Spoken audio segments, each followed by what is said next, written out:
ASEAN Dailies. First and the foremost news from Southeast Asia. Hi, this is Arlene and you're listening to Duran ASEAN, the voice of discovery and sharing. Today we are going to have our usual ASEAN Daily where we bring you news from Southeast Asia. So first off is an international news all the way from Africa.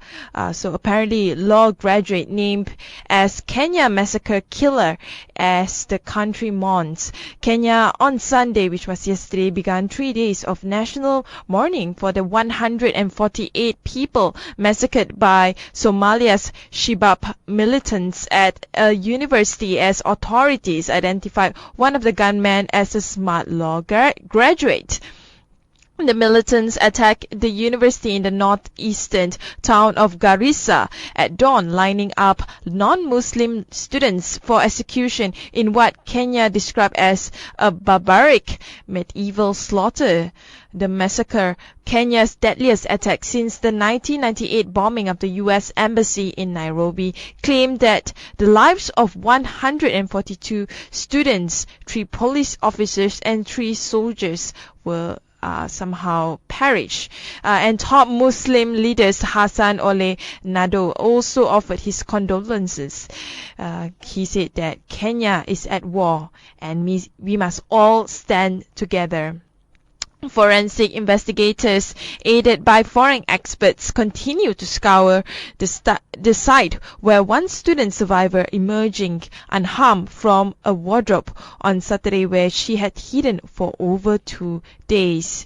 So apparently what is happening in Kenya right now is really saddening and shocking. Kenya has, since the last election where they had a unity government, Kenya has been in peace and stability until what is happening right now when neighboring country Somalian militant has somehow penetrated into the territory of Kenya and created such a disaster massacre.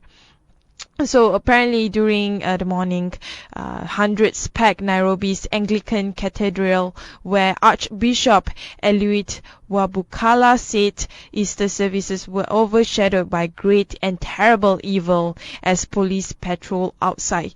These terrorists want to cause divisions in our society, but we shall tell them, you will never prevail. That was what being said by the Archbishop. While on the other area, flags were at half-mast, and although President Uhuru Kenyatta had vowed to retaliate in the severest way possible, there have also been calls for national unity. Kenyatta said that people justify anger should not lead to the victimization of anyone, a clear reference to Kenya's large Muslim and Somali minorities. On the other hand, authorities meanwhile announced that they have identified the 4 dead Shabab gunmen as ethnic Somali Kenyan national who was a grade A pupil and law graduate, highlighting Al-Qaeda-linked Shabab ability to recruit within Kenya. While at the same time, Winda Njoka, he's the interior minister, and he said that it was critical the parents whose children gone missing or show tendency of having exposed to violent extremism report to authorities. At the same time, what is happening right now has somehow create a lot of political and religious leaders condemning the attack itself. In fact, Pope Francis called for the killings as senseless brutality, while Cairo-based top Sunni Muslim body Al-Azhar University has condemned the terrorist act committed by Somali's Shabab as something that is not acceptable. One of the biggest question is why university students and why Kenya. A lot of these questions remain unanswered, and what we are seeing right now is Shabab has somehow warned for a long, gruesome war unless Kenya withdrew its troops from Somalia and threatened another bloodbath. Shabab fighters also carried out the Westgate shopping mall attack in Nairobi in September 2013, a 4-day siege which left at least 67 dead. Another question that we should ask ourselves is, somehow religion has become a militant ideology from just a mere spiritual ideology of majority of the Muslims in the world. Somehow extremist group has making it a militant principle, or in a way that militancy has penetrated religion. And what we are seeing right now is the remaining 600 traumatized student survivors from the now closed college have since left Garissa, boarding buses from their hometowns. Over 200 family members of those killed continue their agonizing wait for the remains of their loved ones at the main mortuary in Nairobi. And in fact, one of them was 50-year-old Abraham Koch, who last heard from his daughter when she called him on Thursday saying, "Terrorists have come and I'm hiding under the bed." Koch said identification of corpses was difficult because the bullets have deformed the heads of the victim. That's how gruesome it was. And there have been growing criticism in the media, especially the media in Africa, that the critical intelligence warning were missed, and that special forces unit took 7 hours to reach the university, some 365 kilometers from the capital. Foreign Minister Amina Mohammed defended the response, telling AFP, one of the international news network, that fighting terrorism is like being a goalkeeper. You have 100 saves and nobody remembers them. They remember the one that went past you. So it seems like the government of Kenya is being a bit defensive in this area, but at the same time, in this really chaotic moment in Kenya right now, the best way forward is to prepare for whatever threats that will be created either by the militant groups, Shabab, or any other extremist radical groups that are currently penetrating the Kenya's territory. On the other hand, we also have some really not so good news about Malaysia helicopter crash, which kills 6 people, including former envoy to the US. Helicopter crash outside of Malaysia capital late Saturday, killing 6 people on board. And witness says that helicopter exploded in mid-air before it crashed into the ground in the town of Semenye outside Kuala Lumpur. It was returning from the northern Kuantan town. In fact, lawmaker Jamaluddin Jarjis, who was Malaysia's ambassador to the US from 2009 to 2012, was among those on board. The victims also included an aide to Prime Minister Najib Razak. And the bodies of all 6 people have been recovered. In fact, currently the officials said an investigation into the cause of the crash was underway. And the black box retrieved from the debris of a fatal helicopter crash in Semenye, which will be sent at the Air Accident Investigation Branch in Farnborough in the United Kingdom, Malaysia's Transport Minister Leo Tong Lei announced 2 days ago.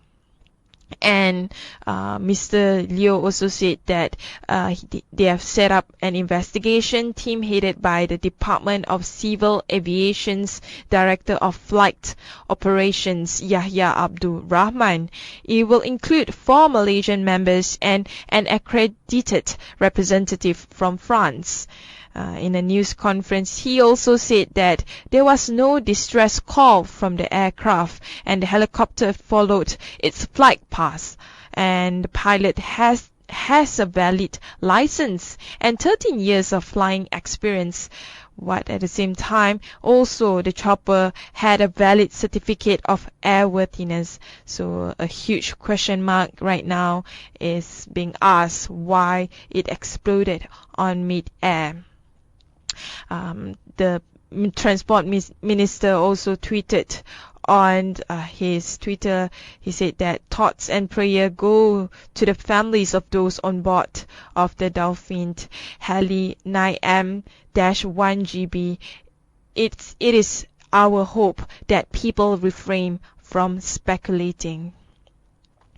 So we will take one short break. When we return, we will discuss more on news in other areas in Southeast Asia.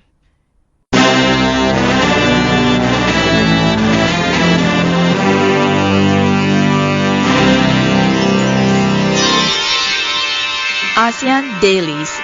First and the foremost news from Southeast Asia. Hi, this is Arlene. We are back again. Earlier on, we discussed about unfortunate news that happened in Kenya, as well as the helicopter crash.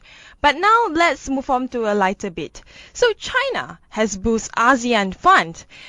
Is China the backbone of ASEAN integration? Well, it does seem so right now. ASEAN is recapitalizing the ASEAN Fund. China is recapitalizing the ASEAN Fund by allotting as much as $3 billion to help develop industries in the region, including the Philippines companies under the economic powerhouse of Maritime Silk Road program. And China Import-Export Bank and the Bank of China, owners of the fund, are extending the existence of all ASEAN countries to help them improve their transport industries and eventually showcase the Southeast Asia as a world leader in maritime trade. And in fact, the Philippine Chamber of Commerce and Industry Chairman Emeritus Francis Chua, who is also the fund administrators for the Philippines, said China was extending the financial assistance as a development package. This is a direct investment, not loan, though. They will bring the money to an existing project that lacks capital.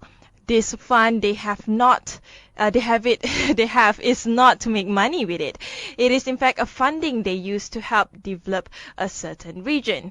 For instance, the first $1 billion released last year was to help ASEAN industries. They make sure they are helping to make a certain industry grow. In fact, China is expected to release the fund by the second half of 2015.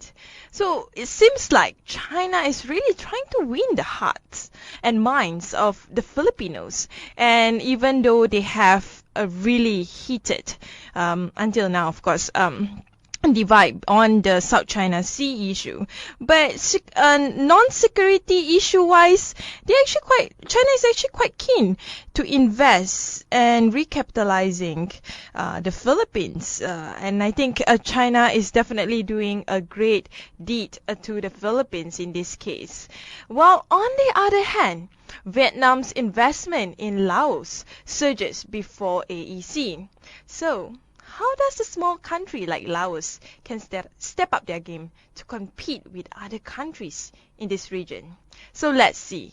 Laos, despite being the smallest economy in Southeast Asia, has a large amount of potential that has defined it as one of the most promising markets in Southeast Asia for investors, of course. And deregulations has drawn an increasing amount of foreign direct investment to this small country. In fact, the government of Laos has decreased the amount of time it takes to set up businesses in Laos, and lowered taxes and tariffs, strengthened infrastructure, and broken down barriers to investment. What we are seeing right now is Laos one by one trying to somehow dismantle the non-tariff barriers, which is a great thing if we are looking forward towards the AEC. And Laos has a strategic location in the very center of ASEAN. The country, while landlocked, is the only country in Southeast Asia that share a land border with 5 other countries. Because of this, there are several projects being planned that will help turn Laos into a rail and transportation hub while making it play a critical role connecting ASEAN to China. one thing that we have to put in mind about Laos, that it also aspire to be a hub for energy in Southeast Asia, and of course to the other region of the Asia Pacific region. And in fact, what we are seeing right now, some of the largest investors in Laos are in fact Vietnam, Malaysia, Thailand, and South Korea. Right now, Vietnam is going through an agricultural boom, which has led to businesses expanding into Laos as well. Many of these ventures have in fact prospered, which is we are seeing really great progress in Laos, being one of the most backward nation in terms of economic and progress. Laos is definitely taking 10 steps forward with its large surge of investment as well as development cooperation with its neighboring countries. On the other hand, we have seen a lot of fightings and human rights violation happening in Myanmar. And in fact, the Kachin group says that its investigation could reveal killers of teachers. So the Kachin Baptist Convention said that the Kachin Baptist Convention said that it has carried out an independent investigation into the killing of 2 ethnic Kachin school teachers in the northern Shan state earlier this year. They have so far found 2 people who could help reveal the identity of the killers. And what we are seeing right now, that it took the initiative for this group of Kachin because a police investigation into the double murder has so far yielded no suspects and raised fears among the Kachin community, and possible involvement of government soldiers is being covered. In fact, the Kachin Baptist Convention and the wider Kachin community have voiced concern over the lack of a fair and independent investigation into the killings, which they believe are linked to members of the Burma armies like Infantry Battalion 503 that was sent to the area shortly before the murders. The army remains powerful in Burma and have been accused in the past of influencing local authorities and the judicial system in order to cover up crimes by its soldiers against ethnic minority civilians.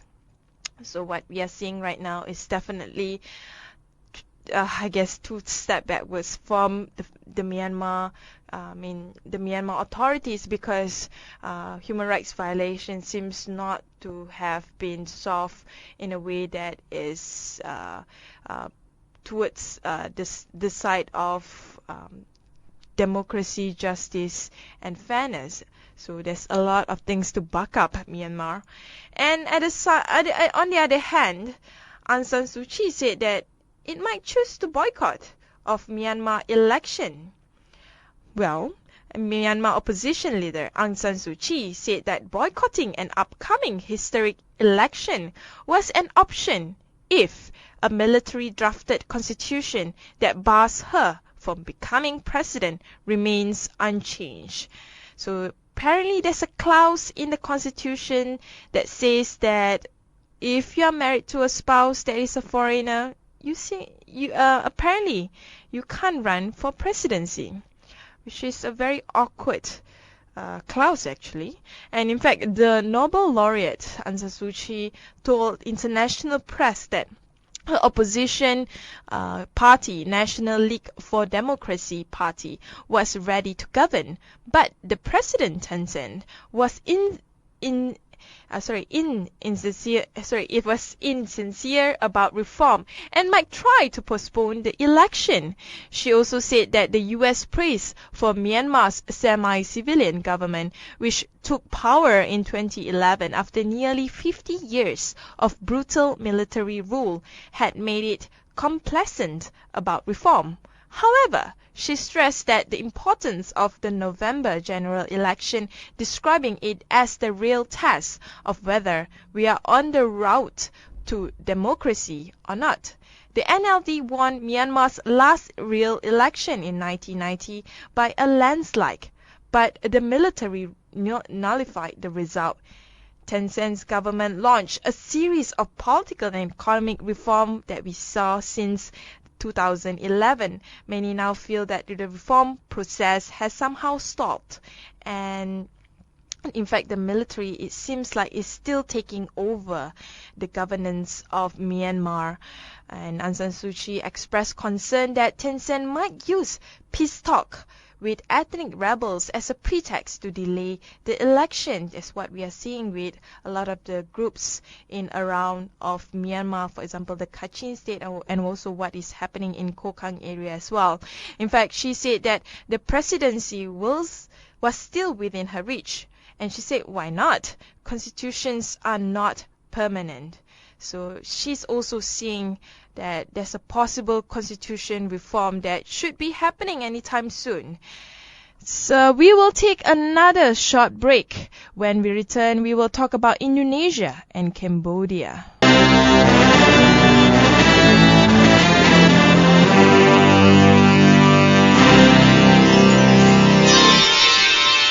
ASEAN Dailies, first and foremost news from Southeast Asia.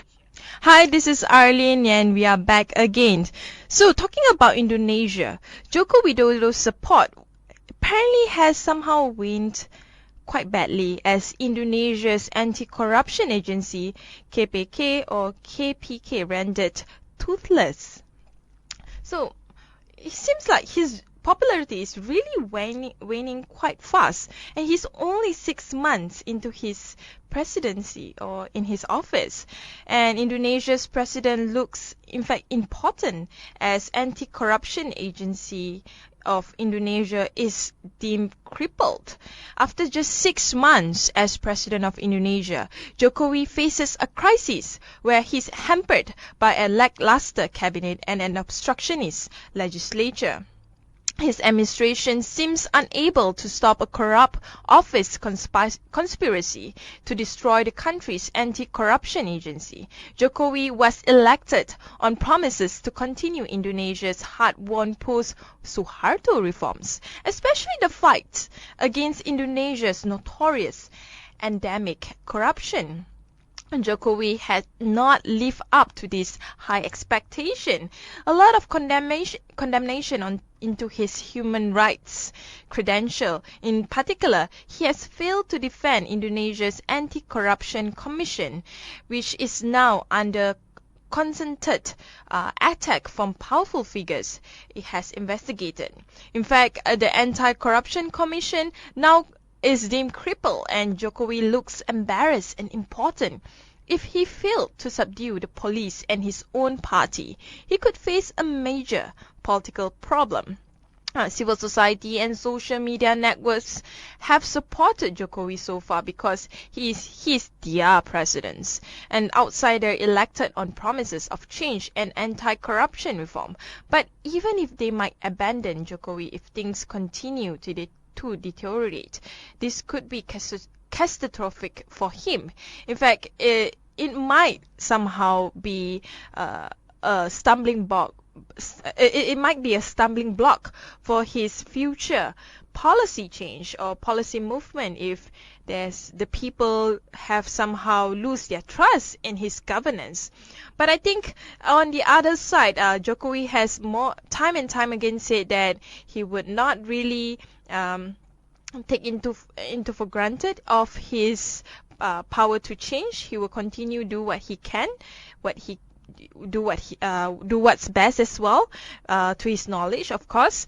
And somehow he once said that 6 months is nothing more than just a pinch, but 5 years into the future, many things can happen. So he's not really that worried about whatever allegation that is being thrown against him, especially his really quite a poor human rights track record ever since he's in office for the last 6 months.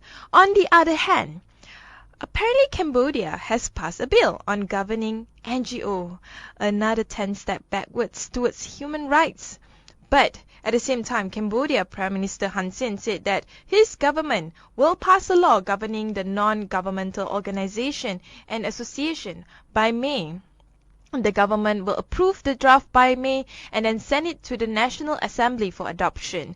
And adding to the adoption of the law will need a 50% plus one majority vote, or 63 votes only in the National Assembly. The law is aimed at improving NGOs' accountability and transparency, as well as fighting against terrorism, financing, money laundering, and creation of illegal armed forces. That's what he claimed. He said that we do not make the law to prevent the activities of NGO, but we want to see them operating transparently.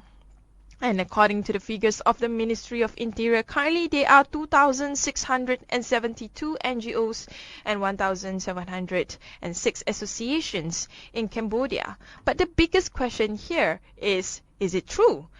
Because at the same time, as much as we want to put our trust in the hands of the governments in terms of registering the NGO and make sure that they are being governed, but we all know how dictatorial President Hun Sen can be, and this would only create more control over what NGO can or cannot do within the realm of President Hun Sen's rule. So I would say it's a 10 step backwards rather than 2 step forward, because what we are seeing right now is definitely on the larger scale. It is President Hun Sen is using this law to control NGO rather than ensuring NGO's accountability. So that's all from the news, our news commentary for our ASEAN Daily. We'll bring you more news from Monday to Friday. You can always listen to us via our podcast on our YouTube channel, or of course you can always listen to us live at durianasean.com and listen via your mobile by downloading the TuneIn app and search for Durian ASEAN. Of course, you can always engage with us and get updates from us via our Twitter and also Facebook, as well as Instagram.